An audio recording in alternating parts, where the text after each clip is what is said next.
So I've had this record for a while, and it took me quite a bit of time to kind of get my thoughts really in my head for this one.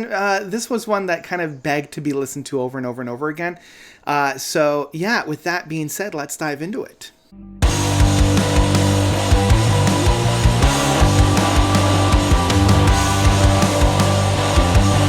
Coming Up to Consciousness by Pure Reason Revolution. So, Pure Reason Revolution is a UK progressive rock band getting their start in the later 2000s with The Dark Third, and that was the album for me that really put them on the map. I remember listening to The Bright Ambassadors of Morning. That absolutely, I was blown away. I remember listening to that track and just being like, I am ready. This is a band that I'm going to be following for the rest of their lives.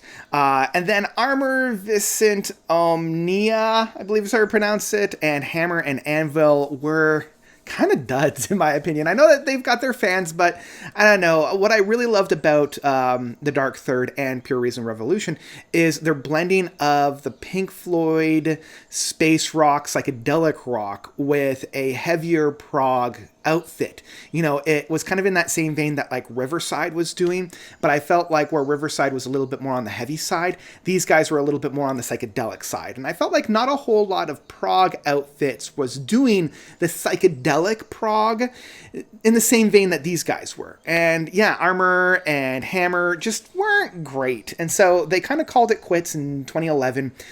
They took a very long hiatus and came back in 2020 with Yapina, and then 2 years later with Above Sirius. And both of these albums I feel are fine. I would say that they're definitely better than Armor and Hammer, but I don't know, it didn't capture that same magic that the first record did. There was still that Floydian psychedelic rock, but I think they were starting to go a little bit more into the rock side of things. They were going a little bit more into the accessible, kind of like Porcupine Tree / Pineapple Thief. There we go. That style of prog that is fine, but I just feel like the water's a little bit saturated, and it's missing out on what I particularly love about the Pure Reason Revolution, especially within the Dark Third. So when I came into Coming Up to Consciousness, I kind of came in okay, let's just see. This is their 6th studio record, with 4 of those records being lackluster. Let's see what we get. And I was extremely pleasantly surprised with this one. I am still kind of going back and forth of whether I like this one or the Dark Third a little bit more. I think the only thing that the Dark Third has going for it is the longer stretches of music, because, that one has a couple tracks that are in the 9, 10, 11 minute track length.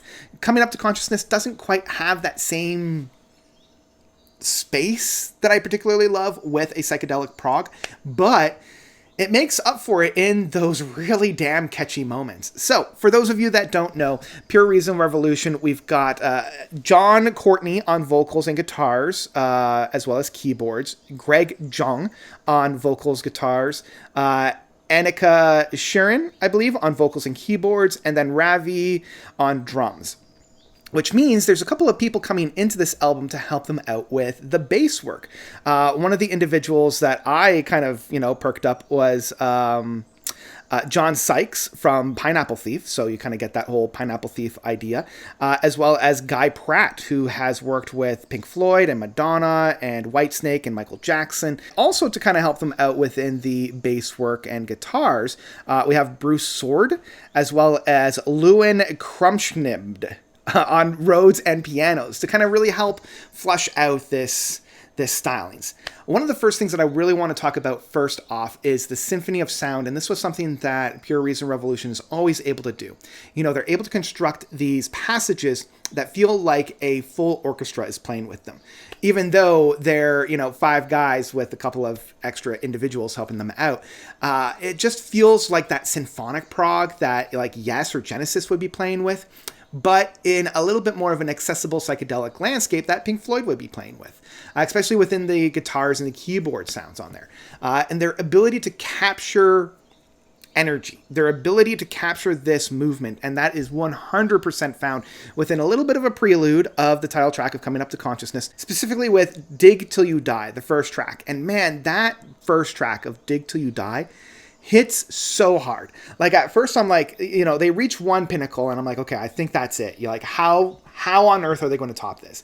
And then they reach another pinnacle and I'm like, how are they going to top this? And then they reach another one. And so they build on the momentum to keep that inertia going so that it keeps building upon itself and building upon itself. And even though this track is only 4.5 minutes long, I really wish there was more to it. I really wish that they had really stretched their legs and made this into a 10-minute track. But unfortunately, they don't. And I mean, that's fine. The digital version of this has a number of interludes throughout this record. So after Dig Till You Die, you have interlude 1, and I believe on the physical album, they just go straight into Betrayal.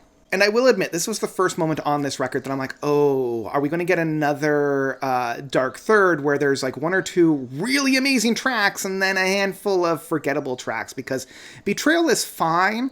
It has a really nice opening with some guitars and keyboards, and then a very pleasant crescendo within the midpoint of this track.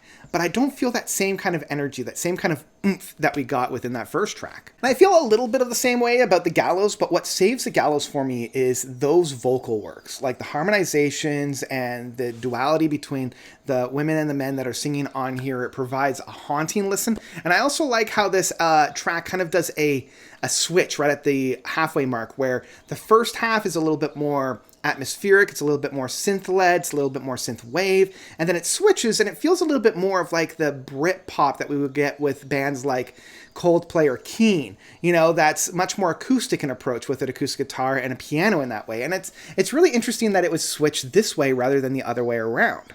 It wasn't until we get to the 7th point, where the 7th track of Useless Animals, that I start to realize like, there's something interesting going on this record. Like, it's not still quite grabbing me the same way that the first track did, but it's so inviting and so pleasant that I can't help just kind of let the music wrap me around, like it's got this inviting aspect between the vocals and the music ship. It's not too aggressive, it's not too bombastic, but I feel as if it's kind of missing that energy that those first couple of tracks were having. And it isn't until the 9th track of Worship that I'm getting that back again. I'm getting that sense of momentum and energy. And this is what I love from that first track. And it's catchy, it's immediate.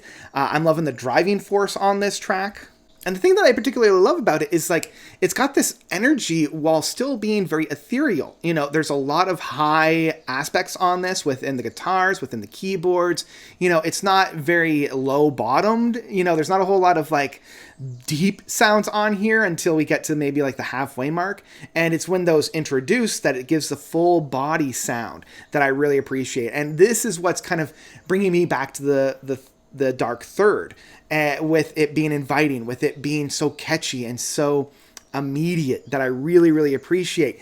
It's got that oomph that I love within this band. And once again, I wish that Worship was a little bit longer. I wish that this was a little bit, into the 7, 8, 9, or 10 minute mark rather than it being just over 5. When we come into the 11th track of Bend the Earth, I really like how they're using the synth to really pad this track. I'm feeling that this is a very similar like Pineapple Thief track, but it kind of coming together with this really meaty synth that really kind of shines the light throughout the rest of this track. It's got this oomph that I appreciate.